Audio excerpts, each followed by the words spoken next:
Well, hi, good morning. Today is April 2nd, and I'm very happy you're here to keep me company while I work on this radio. A little quick recap. So yesterday I traced the signal all the way through to the grid of the output tube. That's where it ended, right at the output tube. I tested the output tube. Output tube tests very good. It's not reasonable to think it's the cause of the problem. So another thing is a very low B plus at the output tube, and what to do about that. The B plus was low enough. I suspect the tube is caught in cutoff, which means there's really no current going through it at all, and that's why the speaker's totally stone silent. So somebody sent me an email with a good idea. Hey Jim, there's a schematic on the back of the base plate. Maybe that shows the field coil, because the schematic I've been using shows a resistor. And here it is. And it's the same schematic. It shows a resistor here. No field coil on the speaker. You know, what are they putting this on the back on this here? Oh my gosh. It's another attempt of the engineers to confuse the repairman down the road rather. Okay. I think the next logical step with a radio like this, given the situation it's in, is to clear off any chance that the filter capacitor, this guy here, is drawing down the B plus and is causing problems. I don't have any direct evidence that that's really the case, other than the low B plus itself. It could easily be things further on in the circuit which are pulling down the voltage. But I think maybe the capacitor is a good place to start. Since we haven't heard anything come out of the speaker, we don't know if those capacitors are just going to be hummers or if they still have a reasonable filtering strength in them. So if I replace them, then that issue will be off the table. So that's the thinking there. So taking a look at it, let's just do that.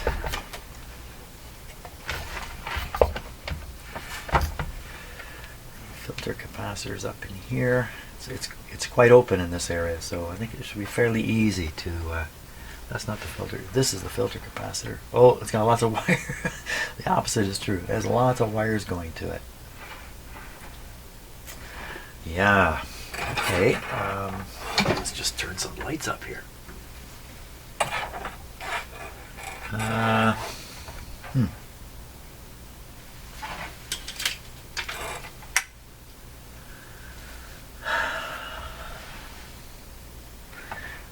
It looks like three terminals. There's connections made to the outside terminals. That would be the metal can part, and it's all insulated and isolated from the chassis, as I noted before. Right here is the resistor that goes down to the chassis. This is a 220,000 ohms, I believe. And so what I'm thinking about is, can I get in there with a pair of cutters, cut these terminals off, and then install three capacitors. Three capacitors. And what are they? This is a 50. This last one looks like 15. So these two are 150 volt, 150 volt. They're all three of them are 150 volt capacitors, and that's typical for a radio like this without a transformer. And there's also this capacitor, which is almost certainly in there for RF filtering reasons, because these capacitors, they don't filter RF very well. So that's probably what this guy is doing here. 500 volt, 0.05. So that should be, this is probably it right here. Coming in right on one of the terminals of the, yeah, that would mark which of these is which. But it doesn't matter, they're all the same size. No, they aren't. 50-50, no, they aren't the same size. 50-50-15 here.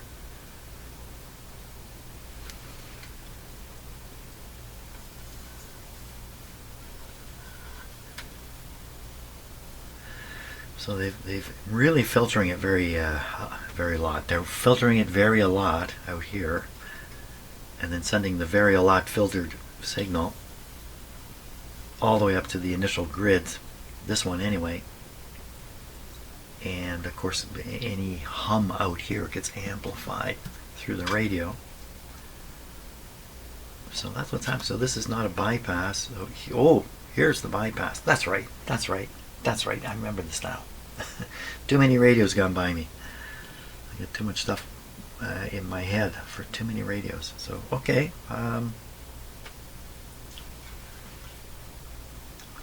No, there's no chance this one is going to cause low B+.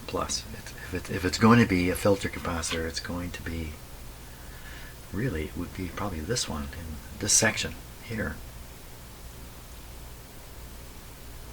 Okay. Okay, that's the plan.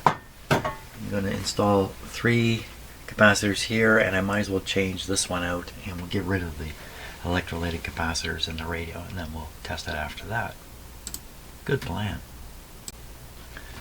Okay, out of the radio has come the first capacitor to test. This is the capacitor that they were using to parallel with the power supply filter capacitors here, so it's this guy. Looks to be in good shape, but let's find out. So each time I take a capacitor out, I like to test it on this capacitor checker here, which is really designed to look for leaks through the capacitor. So let's do that. The way it does it is it just puts a voltage on the capacitor, a DC voltage. I can select it with this knob, and the leakage current, if there's any current going through the capacitor, the magic eye will close. You see the bottom part is darker, it's open here, the pi is open. When I hit the test switch, there'll be a rush of current to charge the capacitor. Then that'll cause the eye to close, and then the eye should open again, if it's good. Here we go. So the eye is not opening at all, nothing whatsoever. So that's with a 50 volt test. This is a bad capacitor. Depending upon where it is or how it's being used in the radio, it may have more or less of a detrimental effect to it. In certain positions, it's, for instance, a grid blocking capacitor, if that's what this was. Bad news. If this was right across the power supply, the leak in it, we're talking microamps. We're not talking about anything serious. So this is not drawing down the power supply by any means, but it's good to get it out. The replacement is this yellow one here, and you can see a replacement for one of the capacitors that's inside the original capacitor, and the other replacement I've already done. This one's tricky to see. It's that little tiny guy there. That's a bypass capacitor on the cathode resistor of the output tube. So I got one more to do, one more capacitor leg to do, and then we can give the radio a try. I just completely doubt that this is going to fix the problem with the radio, whatever the problem is, the low B+ problem.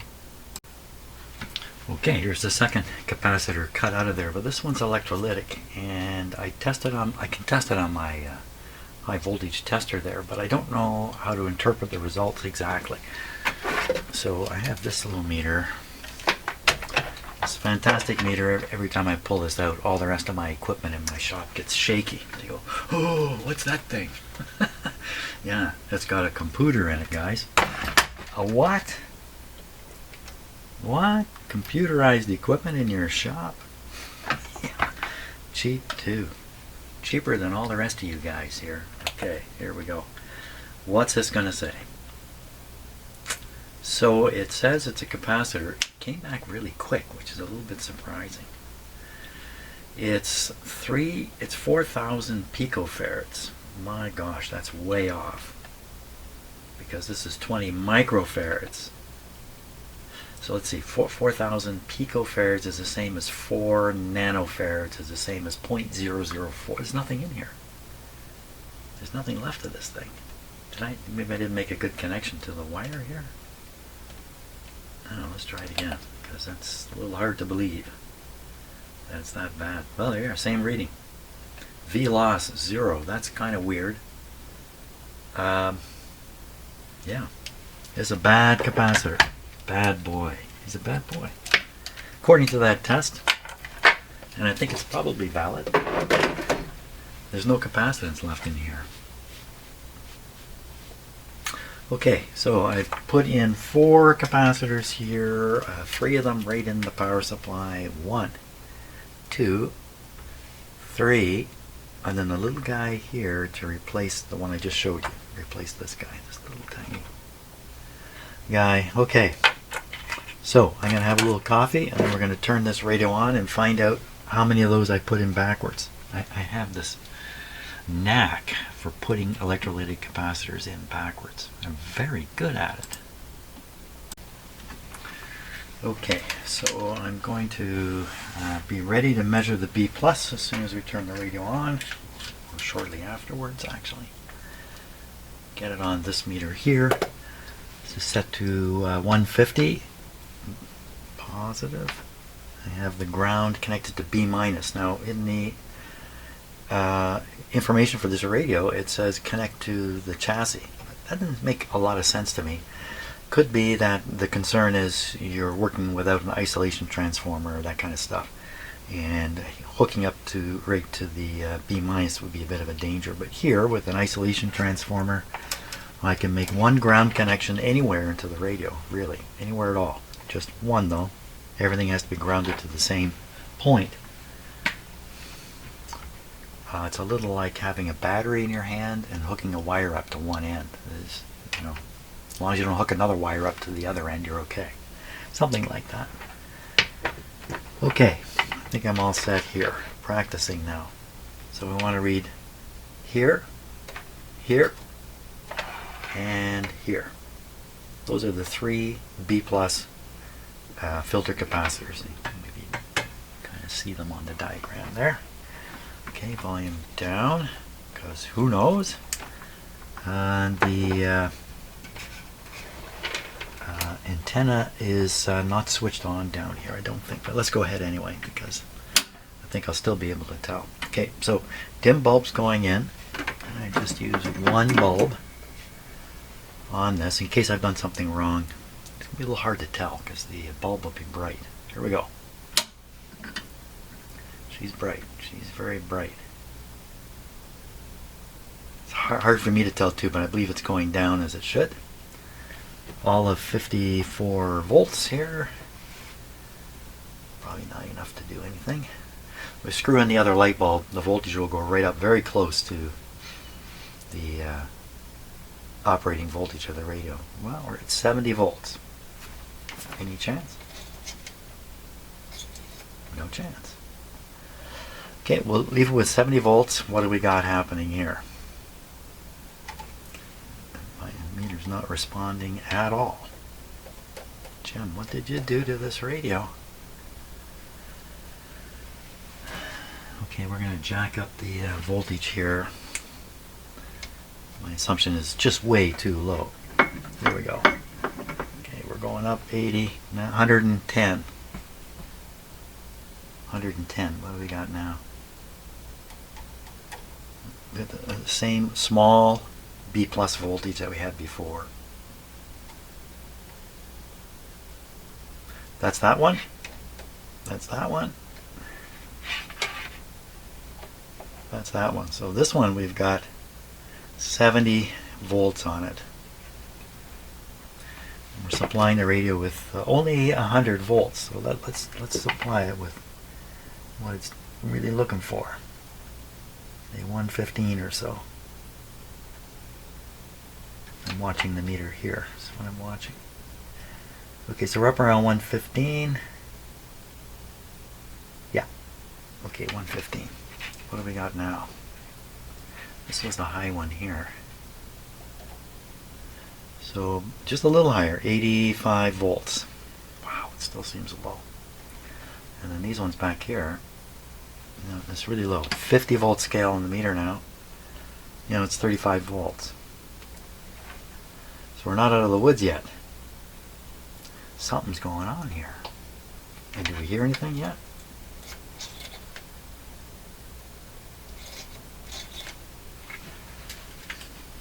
Okay, I'm going to stick my ear by that speaker so if it comes on while I'm doing this. Okay, I'm going to cut the power off while I have my ear down there. It's nothing. It's just zero. Zero. Zero. So that's how I'll end the video. A zero. We got a zero out of that. So I don't know. Did I just waste my whole morning here? I could have. Could be that capacitor was just fine in there without hearing some sound. Well, earlier like yesterday, using the signal tracer, I didn't notice any hum. Signal tracer might not reproduce the hum very well at all, though, because the speaker's very small in it. So it could have been a hummy, and we're not hearing it.